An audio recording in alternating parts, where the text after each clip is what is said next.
观众朋友，大家好，欢迎收看天津卫视大型情感节目《爱情保卫战》。今天来到我们现场几位嘉宾，他们遇到了怎样的困惑呢？让我们赶紧了解一下。来，请开门，欢迎大家，欢迎你们。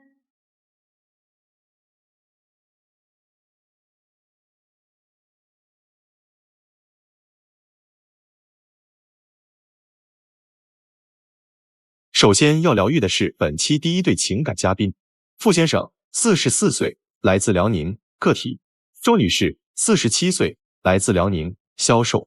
他们究竟遇到了怎样的情感困惑？你觉得对方是什么样的人？他就是个爸宝男，40多岁了，做什么事一点主见都没有，总爱听他爸爸和他姐的，大男子主义，每次用成到很晚才回来。结婚这么多年，我从来没体会到一个老公保护一个妻子的感觉。我感觉他就小题大做，无中生有，啥都挑理，还总管自己不该管的事儿。你今天来的目的是什么？我今天来就是想问问他，能不能把公公的问题、地钱的问题和他姐姐的问题、我们小家庭的问题都能给我一个满意的答复。如果可以，日子还可以继续过；如果不行，那我也不知道还能坚持到什么时候。他说的这些问题本身都不是问题，都是他自己没事瞎想的。我反而觉得他自己应该改变一下子，不要太限制我。这日子过得不挺好的吗？为什么好好的日子不好好过呢？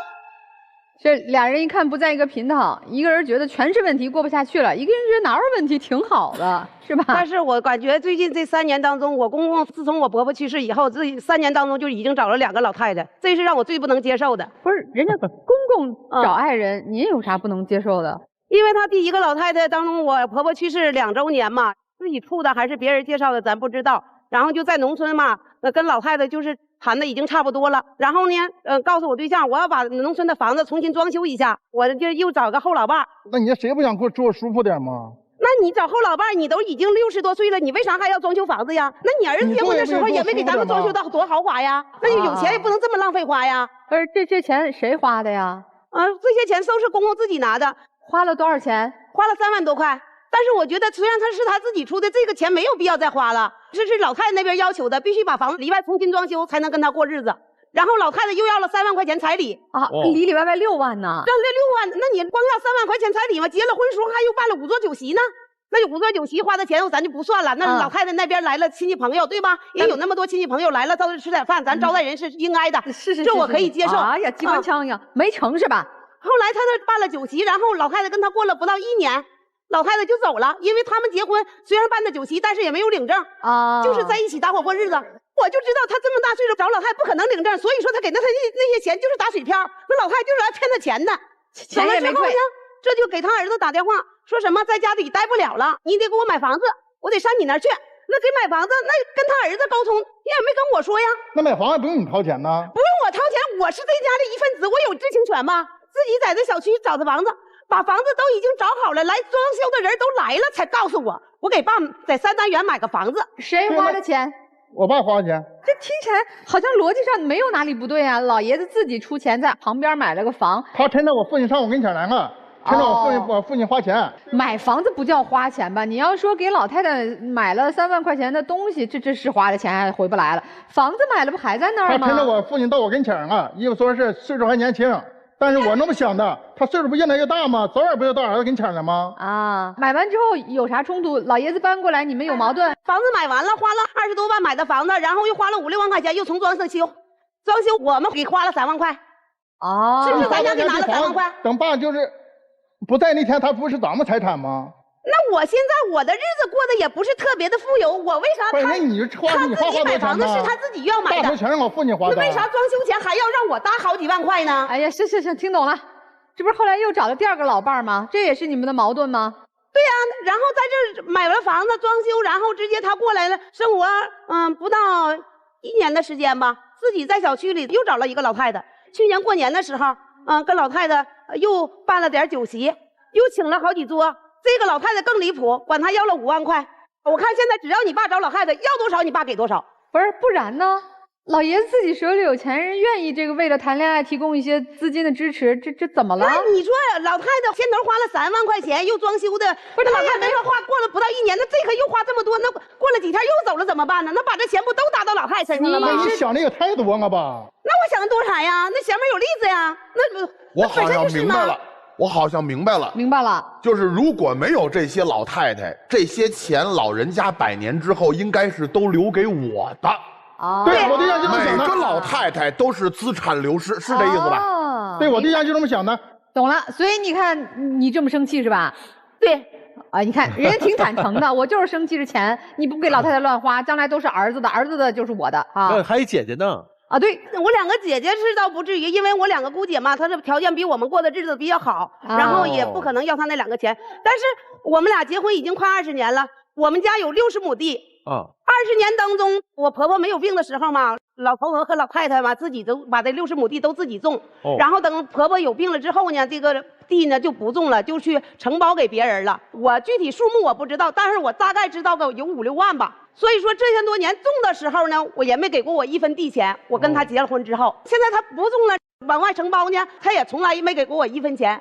这些地钱这些年为啥1分不给我呢？你们家庭对这60亩地有没有进行一个口头或者书面的一个约定啊？没有，就是他的我老公的地，我公公的地，我婆婆的地，还有我爷爷公公的地，还有我2个姑姐的地，总共是6口人地。但是我婆婆去世了，我爷爷公公也去世了，我2个姑姐都出嫁了嘛，然后这60亩地现在那个种属权还是归我公公的。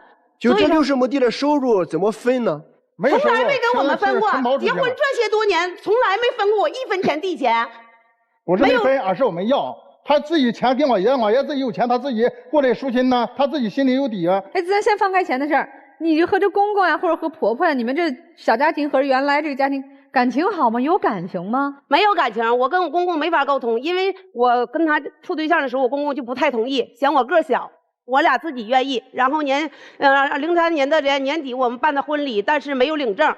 然后结了婚之后呢，我又没有小孩儿。然后这样呢，我公公就更不同意他去跟我领证了。老年人都讲传宗接代，你也别总拿老年人说事儿。你爸不让领证，你就不领证啊？那不是，他听他爸的，他就是个爸宝男，从来都是一点主见都没有，所有事都听他爸的，要就听他2个姐姐的。那后来领证了吗？后来我12年才怀的孕，我怀孕之后这他爸同意了，同意他去跟我领证。所以说在这10年当中，他爸这架跟我没少吵，指挥他儿子，让他儿子跟我就痛快把我踹出去，再找一个。但是既然对公公有这么大的意见是吧？那咱不理他了呗，他有多少钱咱也不要呗，咱有骨气。他的工资钱我不想要，我也从来没想要过他的工资钱。我现在的问题就是他为啥把地钱都他一个人独揽？我想知道这个事儿，他必须得给我分出1半来吧？哎，有必须吗？必须指的是法律必须吧？这人律师这有必须吗？没有什么必须。那他也有，顶多我父亲给我地钱，顶多给我1口地，因为我家就我1口地在家。你这里面有一部分收入肯定是你们俩共同的。你呢不像你父亲要，你做的也不对。这里面本来是你们的夫妻共同财产。因为他怕他爸，他不敢要。哎，所以你现在需求是啥呀？我现在需求就是通过咱们老师给我调解，我希望他回去跟他爸好好沟通，把地钱给我要过1半，我不需要全要，我就需要1半我就可以了。你要1半的话，我俩姐咋过呢？我俩姐地在家呢。那你俩姐也去要吧。我俩姐一人再要1半，我爸咋过呢？我就没听说嫁出的姑娘还回家管家里要地钱，那我也有姐姐，我们家也姐3个。不吵，那你跟这俩姐关系好吗？跟俩姐的关系也不好，因为我2个姐姐去年过年嘛，然后我公公这不找个老太太嘛，过年的时候呢，二姑姐就让我们都到她家去，连老爷子连后老伴带我们家这几口都上她家去过年。所以说我不愿意去，因为我这些年我姑姐干涉我们生活太多了，她啥事都听她姐的。我俩买房子的时候，屋里所有的家具啊，什么包括床啊、沙发呀、电视柜啊，就是这些冰箱、电视啥的，买这些东西，他都需要跟他姐去买去，从来都不经过我同意。你不上班吗？没时间吗？在我的心里，你就是没有我，你俩姐就是你的精神支柱。但是我当时不也给你拍照片吗？哎呀妈呀，你给我拍个照片啊，再问问我行不行啊？那是你俩姐都定好的了，你给我拍个照片。我征求你意见。那你们这大家庭的事儿呢？就公公家呀，或者是那是谁说了算呀？公公家那公公也听他这姑娘的，从来不听他儿子的。这是他个人独见。那你去年过年的时候，我说不愿去你姐家过年，那你大年30你跟我打了仗，你干啥呢？我不讲是过年团圆吗？你团圆我。再说你中午下班几点呢？大年30中午下班2点多钟，他到家再自己做饭，一整不得3、4点钟。几点吃饭？我自己家一家3口过年，我开心。我几点吃饭我都就是晚一点我也开心。等着2点钟。等着我再回去吃饭去。啊，我不愿意去，然后他跟我大干了一仗，把我家的水果盘、干果都撇了一地，给我家孩子吓得哇哇直哭。后来我家孩子说：“妈妈，咱俩就是跟爸爸去二姑家过年吧，要不然爸爸还得跟你打仗，我不想让你俩打仗了。”孩子这样一说，我心里好受吗？最后去了没？去了，因为我家孩子，我看在孩子的面上，我必须得去，因为孩子吓得直哭。那你还有啥对你老公不满的事儿吗？那我大姐家孩子去年结的婚，那上我姐家孩子随礼随了1000块，那去年他大姐家孩子订婚，那为啥就随了5000块呢？同样都是姐姐，那为什么2个碗他都不平端呢？关键现在你家大姐多大岁数啊？咱们家孩子等那天结婚那天，你说你大姐多大岁？得70多岁，70多岁到时咱们随5000的话，你大姐能有偿还能力吗？我姐随不起，她还有儿子呢，还有儿子帮她负担呢。哎，先生，你还惦记着你就是给人随礼，人家什么时候还你呢？不对，还有这想法呢？在农村就这样，讲究礼尚往来嘛。哎，你俩怎么说来说去只说钱的事儿？听到现在一件别的事儿也没有。他就认为我把钱看得重要，但是我认为他的每件事他都没把这个事儿端平去处理。所以我说你心平气和来讲一讲，咱把钱的事儿缓缓。听明白了，家里边这么多，反正钱上你是一点便宜没落着。你俩之间抛开钱的事儿，你俩之间还有感情吗？请问？感情还是有了，但是他是做个体的，做酒水批发，然后我就在外边做销售工作。他现在应酬特别多。1个星期需要2到3次出去应酬，每次应酬到后半夜1、2点。人说跟客户谈事儿，那我想知道，那跟客户谈事儿能谈到后半夜去吗？你客户吃完饭之后，你关系都不错的，就想吃纯唱歌，对吧？你说你能不去吗？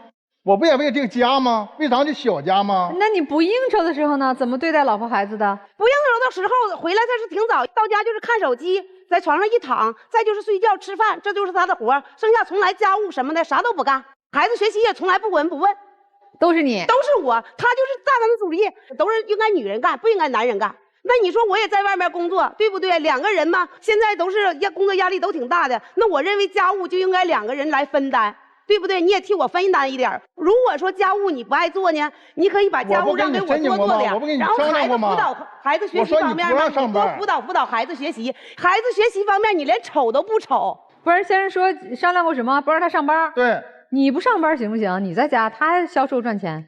对，那他销售赚钱，他赚那钱养不了这家。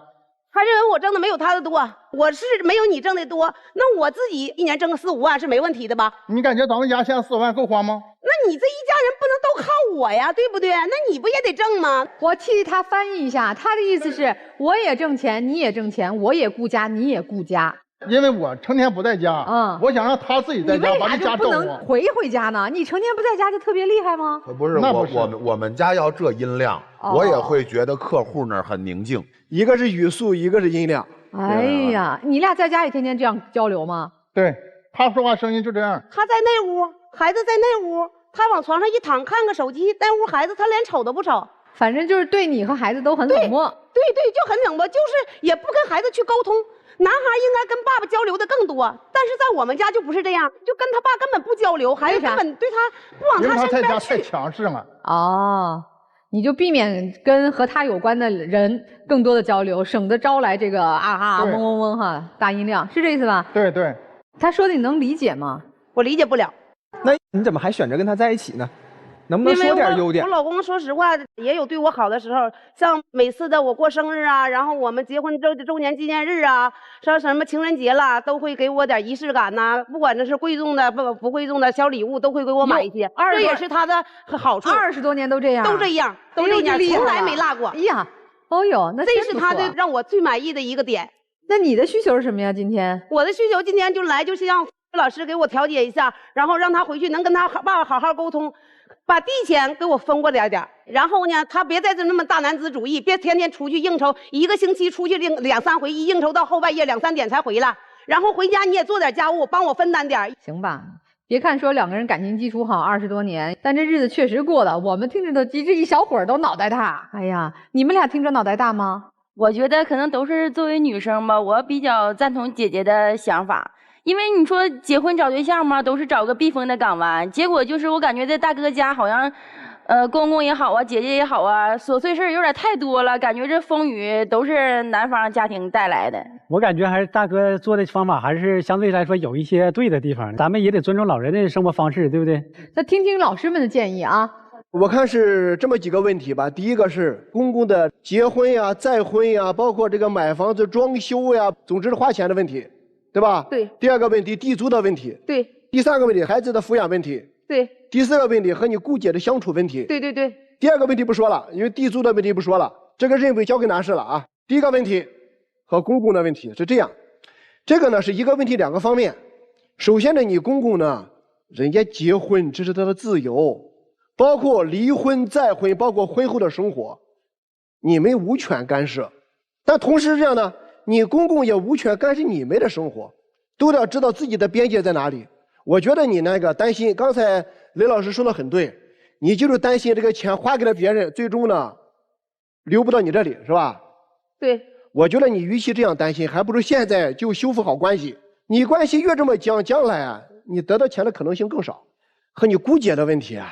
这个问题我认为出在男士这边，你们家买家具啊，你首先得和你老婆商量，就类似于这样的事情，就你家里的事情，你首先得和你老婆商量啊，参与权、决策权、知情权，女士都有呀，她是你老婆呀。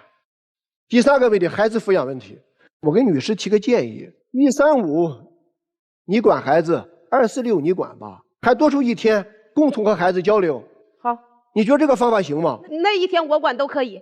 只要他帮我分担一半就可以了，我就可以吧？男士能做到吗？你不能一点不管呀。最后一点吧，我觉得女士呢，我给你提个建议，说话量降下来，一个是数量降下来，一个是语速得降下来，音量要降下来，控制一下。爱我的代价是跟你爸反目，这要求你能直接跟他说吗？去跟你爸干起来，跟他说，你的要求不就这个吗？想让咱们家幸福，跟你爸爸干，跟你姐姐干，把他们干服了，把钱要回来，咱们家就幸福了。去吧。我感觉他应该不是这么想。你闭嘴，跟你老公提。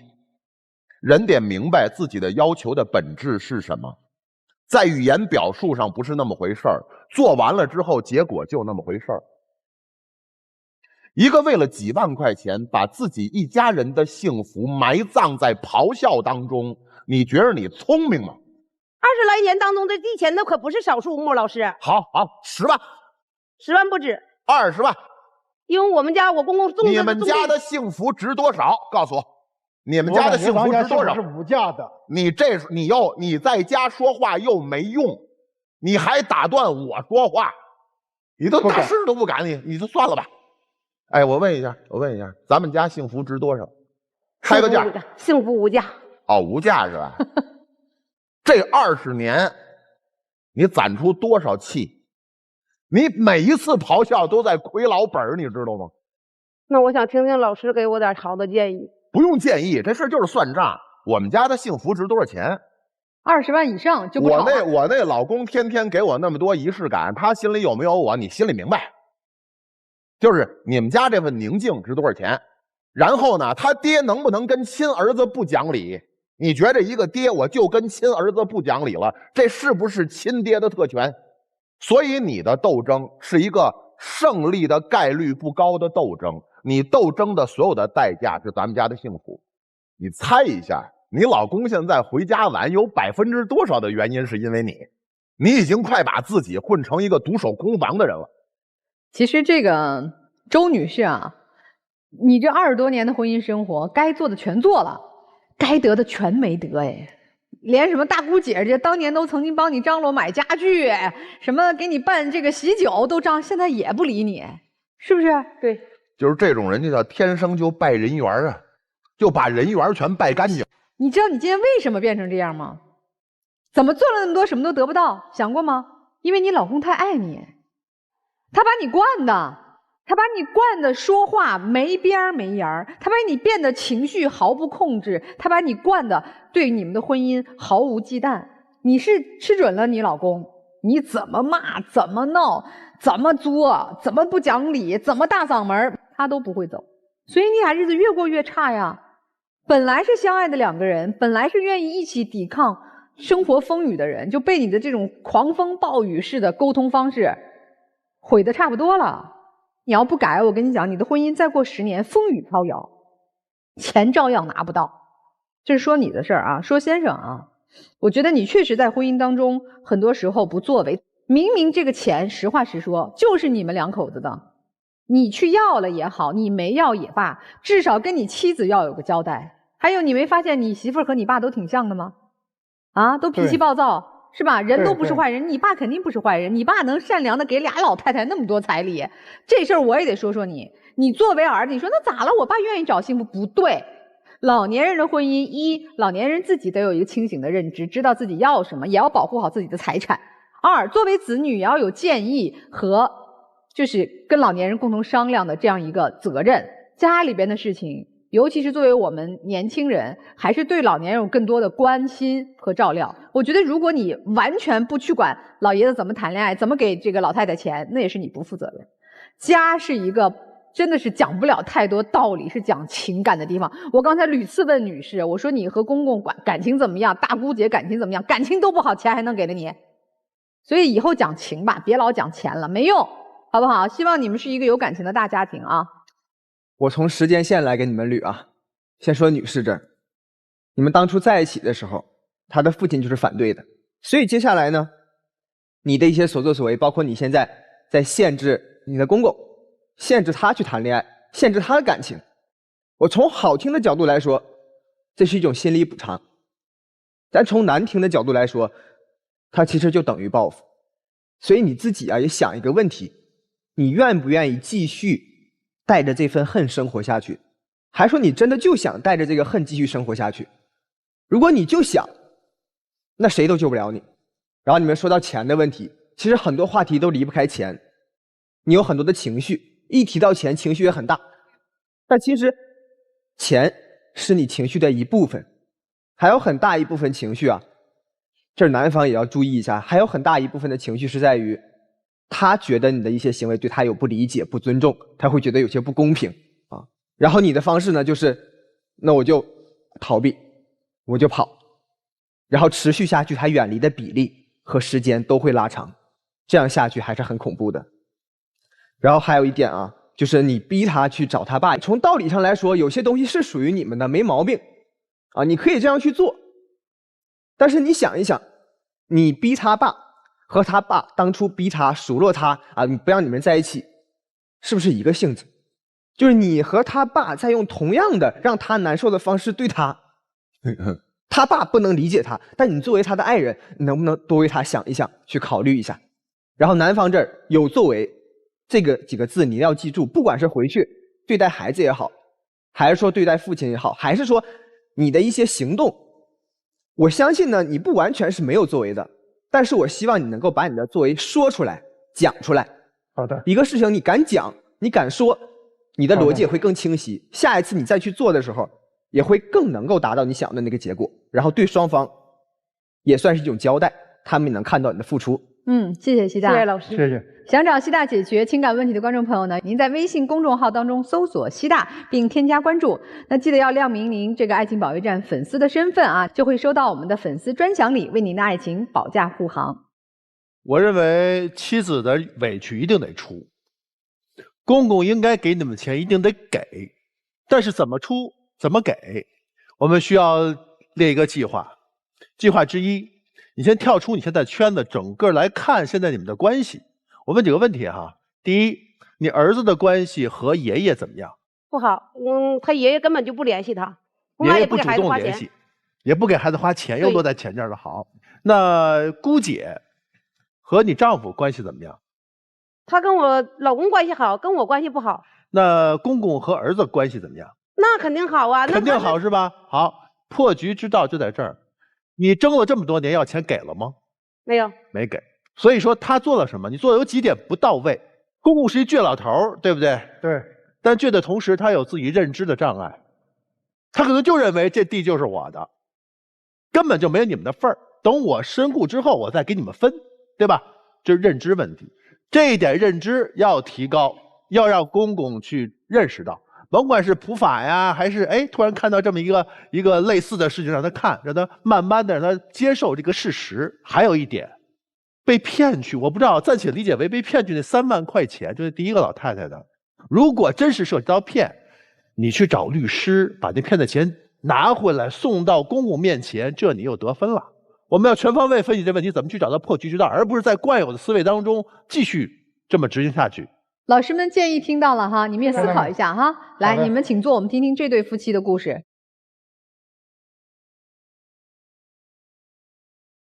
本期第2对情感嘉宾，尤先生，33岁，来自吉林，销售；赵女士，33岁，来自吉林，销售。那么，他们又遇到了怎样的情感困惑？对方最让你受不了的是什么？我最受不了他什么话都不说，问也不回答，就靠猜，冷暴力，跟他根本没有办法沟通。他嫌我说话太少，我嫌他说话太密了，而且说话总是太尖锐，总是在鸡蛋里挑骨头。你后悔和对方组建家庭吗？说实话，心里还是有点后悔的。现在回想起来，当时领证的时候就稀里糊涂的，而且领证之后和恋爱的时候的他完全都不一样。我就想让他做出一些改变，他始终都无动于衷的。我就想问问，这问题到底出现在哪儿了？哎，你俩结婚几年了呀？我们两个2011年谈恋爱，然后后来处了好多年。双方家庭就是比较催促，稀里糊涂的就结婚了。我们15年就登记了，然后17年才办婚礼。那到现在还没有找到一个沟通的方法？早先他是不这样的。我跟他处对象的时候，他对我还是说比较关心，也挺能说会道。他在外人面前的话，他也不是说什么都不说，就是让你感觉他不说话，只是回到家，而且就是跟我就是没有沟通，也没有交流。就是包括我俩，就是现在因为各自有各自的工作嘛，我给他说什么话，他都不回话。有的时候你早上问他点事儿，他可能晚上才回话。他要是给你回话，很有可能是让你帮他拿快递。就是你发信息跟他沟通的时候，他也不怎么理你。比如说孩子放假，他今天跟孩子在家，我问他干啥呢？一直问，比如说想不想溜达呀，孩子有没有写作业呀，他根本这一天没有回话。然后呢，比如说的孩子休息了，我们想出去溜达，我说我这边工作完事了，我想去找你们呀，也是不回。晚上了，告诉我有快递，你帮我拿回来。2月28号说你带孩子干啥去了？姚老板，人家都是管自己都叫老公，你叫老板呀？就是早些年吧，我俩是在一起创业，然后工作。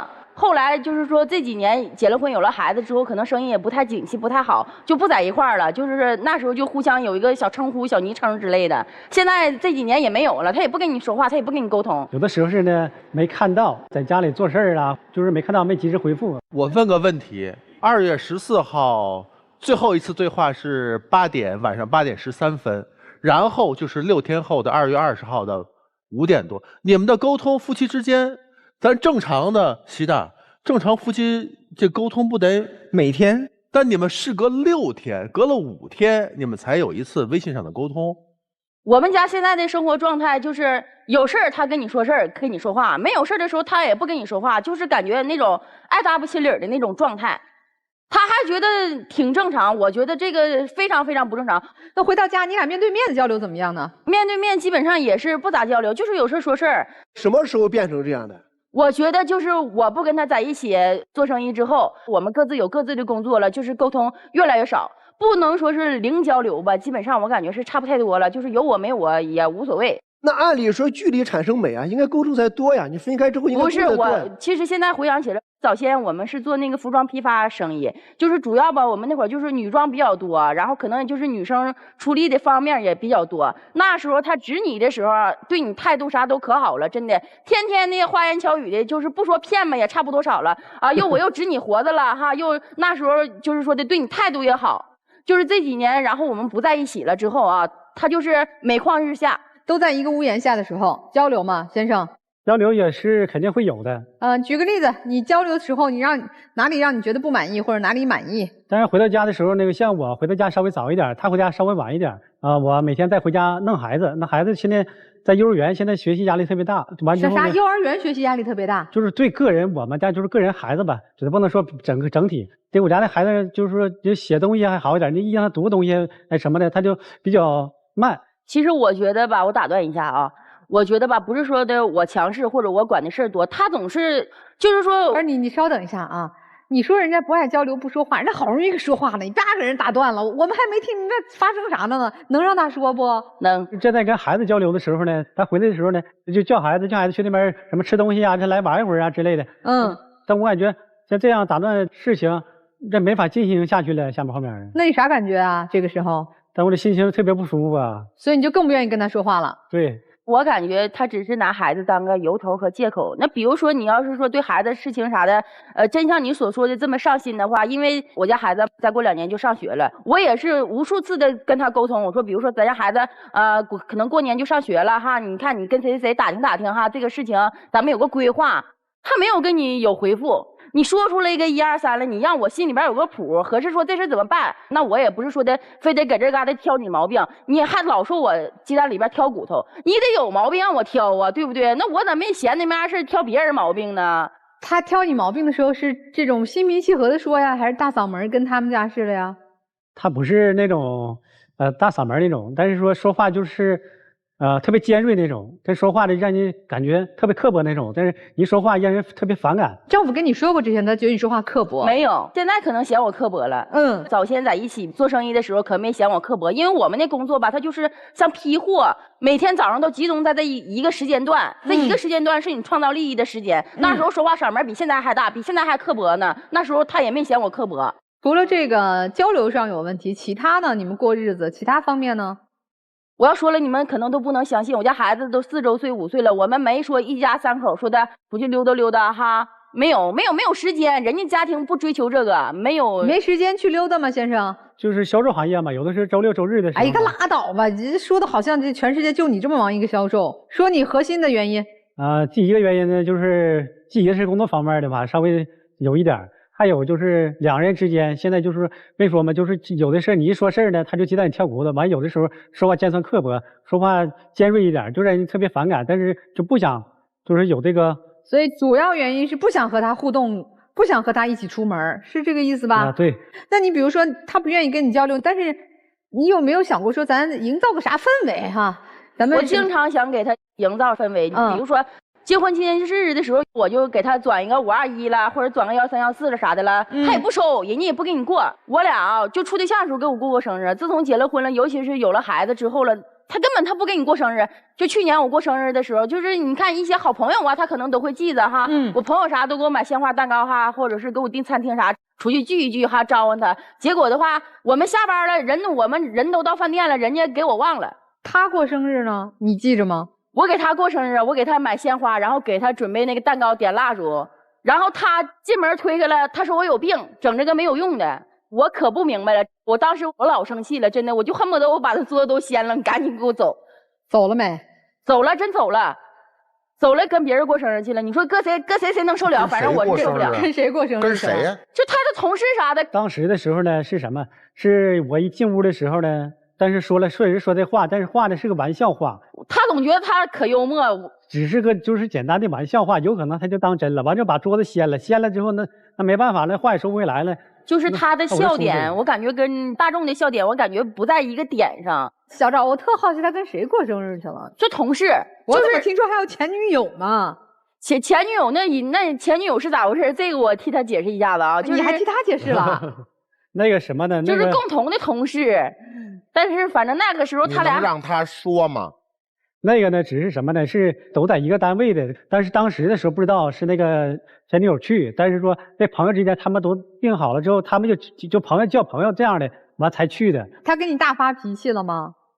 那个时候呢，那也是脾气，那肯定会有的。但是我给他买东西了也回头，但是后期那你不理解，那我也没招啊。就是他总是就是这样模棱两可，就你跟他俩生活过日子，你看你给他就是说的提出一些意见或者是建议，希望他能有所改变的时候，他总是这样式，就是嬉皮笑脸的也好啊，模棱两可的也好啊，就是跟你俩没有一个正儿八经的一个态度，这一点是让我非常非常接受不了的。反正吧，就是每个家庭生活方式和生活氛围不一样，但是我感觉最起码的就是说的互相彼此之间的关心啥的应该有吧。就比如说我现在工作有的时候就是加班比较晚啥的哈，我同事啥的，人家也都跟我年纪差不多相仿，人家的老公也好啊，对象也好啊，不说多关心吧，那你肯定说我们东北啥的冬天比较冷啊，或者加班可能有时候回家8、9点钟的时候，他也不带问你说的今天几点了，你啥时候回家呀？我要让他去接我啥的，或者有时候加班啥的。他有各种借口，从来没接过我，没送过我。儿子跟你们俩谁关系更好？我感觉我 get 不到他对孩子的那种爱护啥的。就我对象从来不管我叫儿子，也从来没管我叫过媳妇儿。就比如说我俩一起出门了哈，他碰上他朋友了，我要认识就认识了，我要不认识人家俩就唠人家俩的，有我没我都一样。从来没管我叫过媳妇儿，没管我儿子叫过儿子。这咋听起来你老公好像一点也不喜欢你呢？我觉得我也不知道，反正好像我觉得早先好像你还喜欢你媳妇儿吗？你喜欢她吗？喜欢还是有一点的，但是不能说没有一点有一点啊，这个10个手指头代表喜欢，他占了多少？最起码得有8个吧。你有8个指头那么喜欢他呢？这我听着像一指甲盖儿一样，你8个那10指连心是吧？你要把它当10指连心一样的喜欢，这能这样吗？但是我感觉就是生活当中嘛，生活当中呀，心酸了。你看，你喜欢你这媳妇儿在这掉眼泪，你看都不看人一眼。不是，我感觉是啥呢？生活当中嘛，就是应该就是你哭随你哭，我自岿然不动。真是，他真是这样。你哭你的，我说我的。你咋了啊？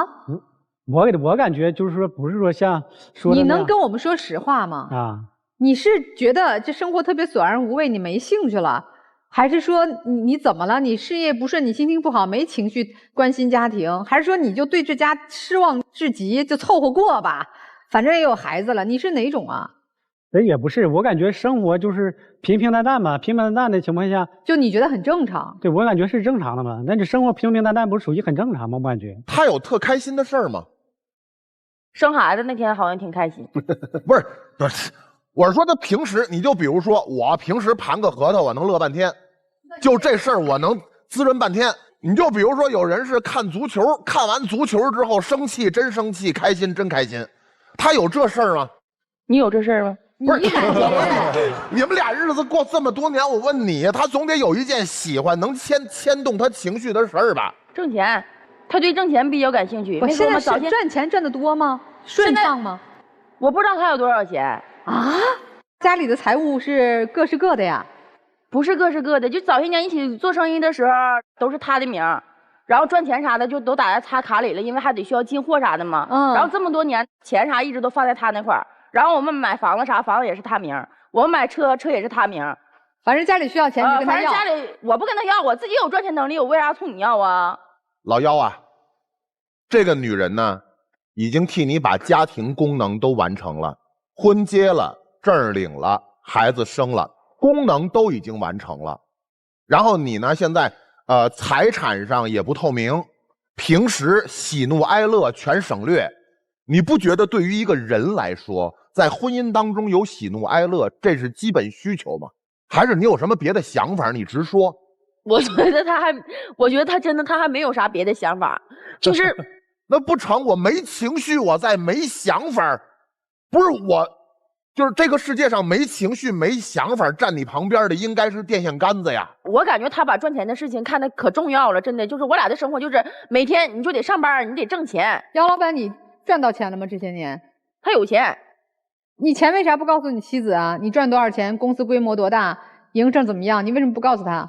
不是不告诉，就是我们的这个像这个我手机的账号啊，是什么呀？他都知道，他也能看得见的。我感觉这不是不透明啊。我问一下，你挣钱多了，你回家开心跟老婆说吗？哎呀，我今儿比昨儿多挣了3000，我告诉你，有这事儿吗？没有。这个我感觉。就是你自己进账了，应该你自己就知道就可以了。那你高兴吗？进账？但你进账了，我感觉它是应该属于正常的现象嘛。进账也正常，进账多赚钱能让你开心吗？他情绪那个是肯定会有一点的。哎呀，你开心时候什么样啊？你学一个，也会笑。所以这样从认识11年到现在10几年了哈，咱们日子越过越没味道哈。越过越像2条平行线了啊！这对你们炒成热窑的这样，你们不理解他们这样哈。我觉得我还是支持妹妹的看法，男生应该给的就是每次过生日啊，像是结婚纪念日啥的，应该给女生点仪式感。这个是他不需要多少钱他就能做到的。我感觉这个老弟应该是这方面应该提升点。哎，你觉得姚老板还爱他媳妇儿吗？我感觉他应该爱他媳妇儿，他就是跟我的想法可能一样吧，过日子就平平淡淡嘛。别把自己烧上，你俩挺好的。别少你俩，你还送礼物送这送那的，你还得买花呢。就是那如果你要不听你爸爸和你姐姐的，那你要是再站在我的立场，那咱俩日子过得不会更好吗？行，你就别逼他战斗了，好吗？你别逼他战斗了。咱还是听听老师们的吧。我想问一下男士，你平常和你们同事之间交流，是不是这个短信一发也是好长时间不回啊？那应该不是。我觉得你们俩最大的问题是情淡了，所以我觉得这个问题你们俩都得思考，究竟问题出在哪里？这是非常非常危险的，因为你看，法律是婚姻的底线，但一个家庭的底色是什么？家庭的底色是温情，是爱情。你的生活中啊，你还得给女士一些多的仪式感。我建议你们俩啊，怎么让你们现在这个感情啊再浓一点？我不指望回归到当时那么甜蜜啊，怎么修复一下？我觉得你们呀，比如说你们两个带着孩子，周六周日还真应该去出去一下，要找一个共同的话题来交流。你们之间的婚姻还是有药可救的。从女士角度来讲的话，把那个质问式改成陈述式，从指责式变成理解式，这是你需要调整的。我向你们分享一下我们在办案的就是离婚案件中，我认为是最可怕的一种情况是什么呢？你看，一般离婚可能是因为这个一方出轨，或者双方出轨，或者有其他过错。其实我相信你们俩双方现在都没有问题，我也相信男士和前女友之间是清白的，也没啥问题。但实际上这就是最可怕的。其实我们现在办的很多离婚案件中，就是双方都没过错，但就是要离婚。但原因是什么也说不清。你们现在是什么呢？你们现在关键交流啊，完全的失衡，对吧？一方火热，一方冰冷，这哪行呀？这长时间下去的话，我感觉你们可能最终就要离婚。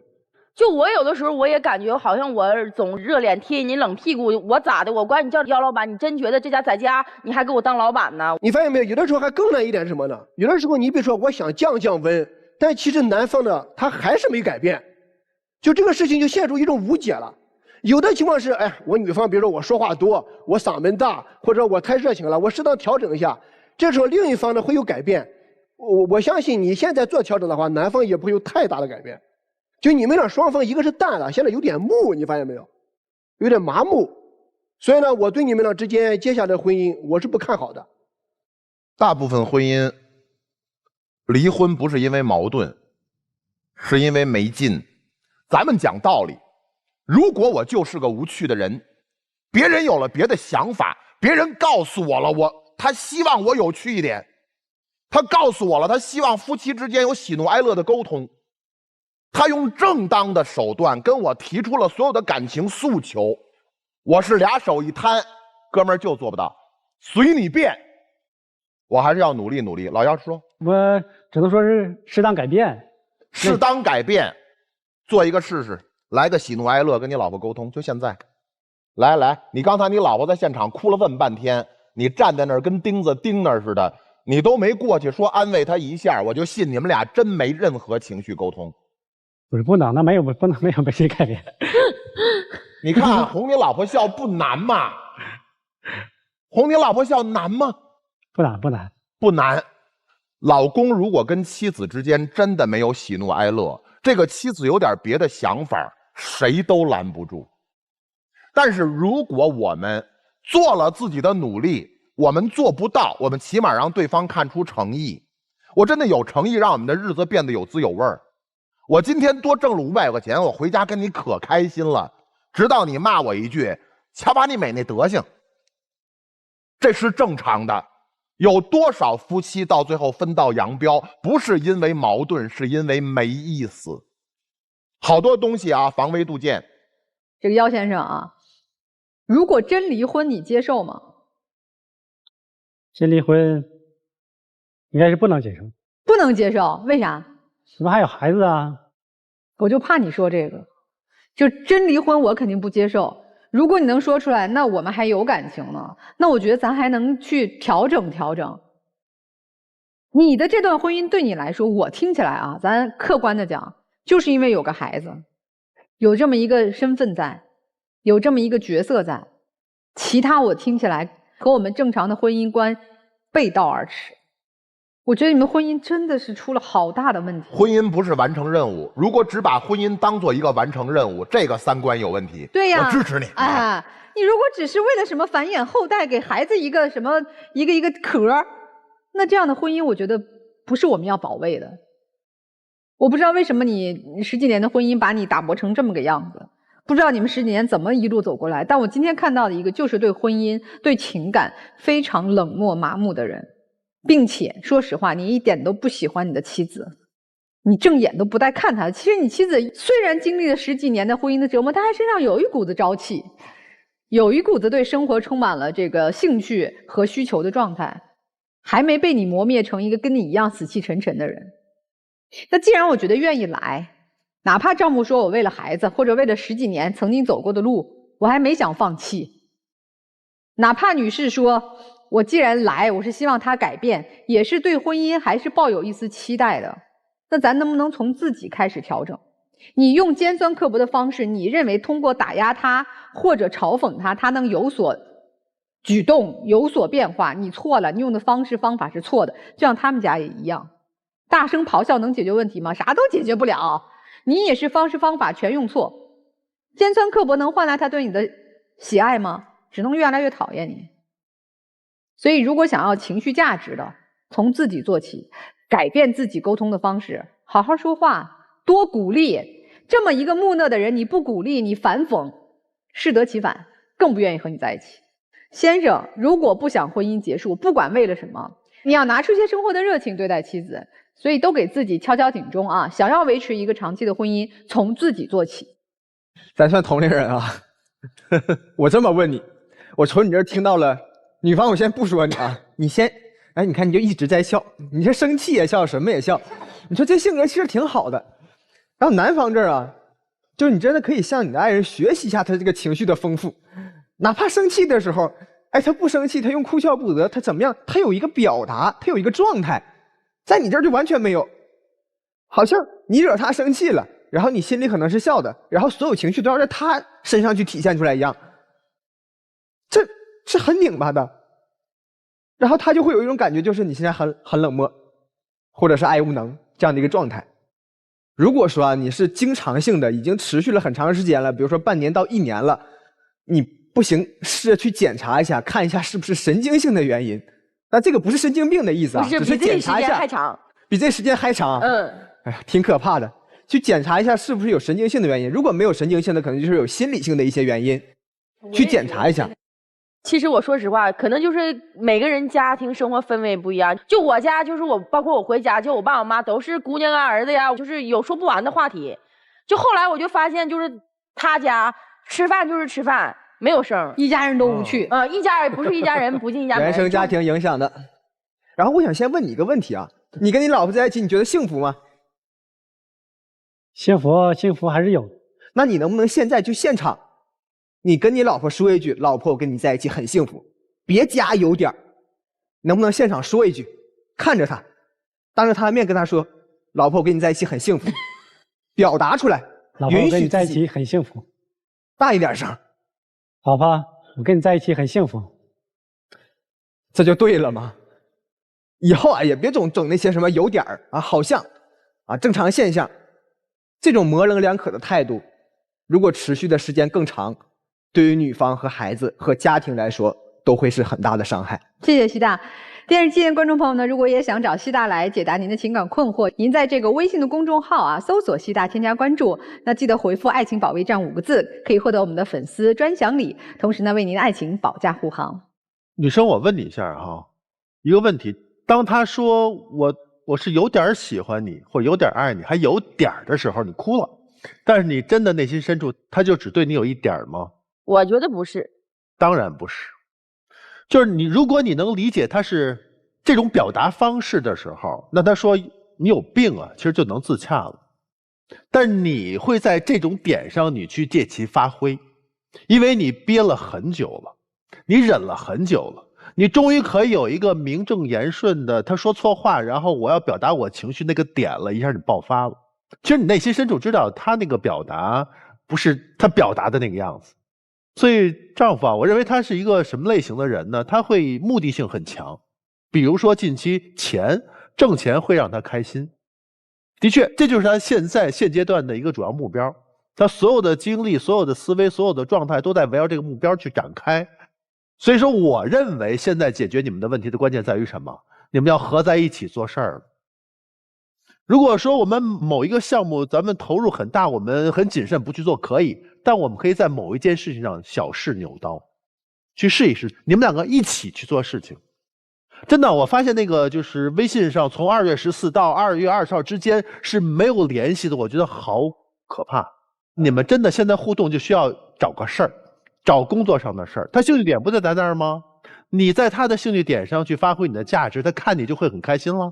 否则你总是在那儿想去营造一些小浪漫，但他的关注点不在那儿，你就会用事倍功半的这个方式去挑动他的那个神经。咱就用事业咱去奠基他，重新让他在事业上，你们一起创业，事业上去复苏你们的感情。那你们都回到正门之后吧，稍作思考，看你们的选择啊。来，请回。电视机前的观众朋友，收看节目的完整视频可以登录我们的优酷视频和腾讯视频，登录微信搜索爱情保卫战官微视频号，添加关注。每晚的8点到10点呢，我们的情感导师会在线与大家互动，为您的情感困惑答疑解难，更有机会连麦交流。我们看看这第一对咆哮式沟通的夫妻哈，他们的选择吧，是不是能够稍微的停止一下咆哮啊？来，3、2、1，请开门。呀，丈夫的手都伸出来了，哎呀，哎，你没发现你老公那手伸出去拽你，你没发现还得我提醒啊？你发现了没有？感受到了吗？感受到了，还是感情挺不错的吧？感情做的也没毛病。回去呢，我也尽量改我的脾气，说话声音呢尽量减少。从老师当中学到了怎么去保护我的家庭。谢谢各位老师。好，我回去也适当就是有任何事跟我对象商量，不要自己在这个背后自己做主了。那好好跟他聊啊，好不好？好的。那美好发生怎能不看？让我们一起进入真情时刻。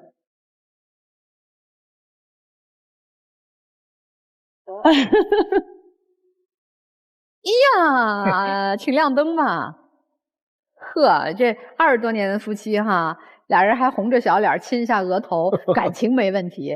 交流模式咱们调整调整，好吧？好的，好的。祝你们幸福，谢谢你们，再见，再见。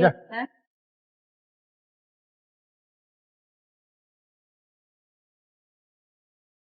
有情感困惑的观众朋友呢，可以通过登录微信搜索爱情保卫战官微公众号视频号联系我们报名，不收取任何费用，小心上当受骗。